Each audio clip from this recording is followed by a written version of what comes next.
लासलगाव येथील जय जनार्दन बाल व वृद्ध आश्रम येथे महाशिवरात्रीच्या पवित्र निमित्ताने नारायण मामा शिंदे परिवाराकडून फराळ व ब्लँकेट वाटप करण्यात आले। या प्रसंगी नारायण मामा शिंदे यांनी भगवान शिव यांच्याविषयी अत्यंत सुंदर व विनोदी शैलीत माहिती सांगितली। महादेवाला महादेव का म्हणतात, त्यांच्या गळ्यात नाग का असतो, डोक्यावर पवित्र गंगा आणि मस्तकावर चंद्र का असतो याचे त्यांनी सोप्या शब्दांत आणि रंजक उदाहरणांसह वर्णन केले। तसेच त्यांनी भस्मासुराची कथा सांगताना भस्मासूर कोण होता, त्याचा जन्म कसा झाला आणि भगवान विष्णू यांनी मोहिनी रूप धारण करून भस्मासुराचा कसा अंत केला, हे सर्व विनोदी शैलीत सांगून आश्रमातील बालक व वृद्धांना आनंदित केले। जीवाची सेवा म्हणजेच शिवाची सेवा हा पवित्र उद्देश ठेवूनच आम्ही या आश्रमात आलो आहोत, असे त्यांनी नमूद केले। याप्रसंगी किशोर कुमावत, सुदाम दाणे पाटील, सूरजमल करवा, विजय पोंदे यांनी आपले मनोगत व्यक्त केले।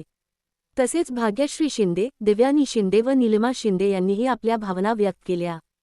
कार्यक्रमास शिंदे परिवारातील स्वप्नील शिंदे, गोविंद शिंदे, श्रेयस शिंदे, अद्विक शिंदे, अर्णवी शिंदे व आरवी शिंदे उपस्थित होते।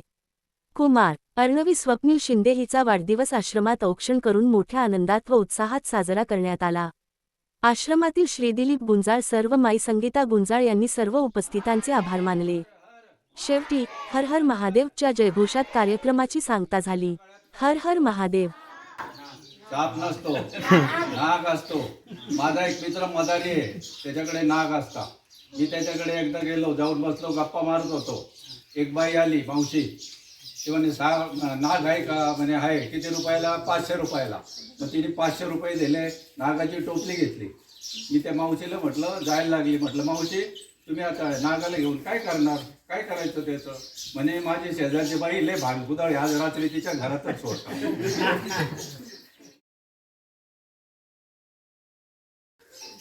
घड्याळाला आकडे किती असतात? घड्याळाला आकडे किती असतात? घड्याळाला आकडे किती असतात? 12। हा, 12 कोण बोललं? तर 9। एक शिवरात्र किती झाल्या? 10। एका वर्षात किती रात्र असतात? 10। 11वी सांगा। अजून दुसऱ्या हातात काय असतं? डमरू वाजवता येतो का तुम्हाला? कसा वाजवता? दाखवा वाजव। आवाज काढ। वा वा, आवाज येत नाही, आवाज येत नाही।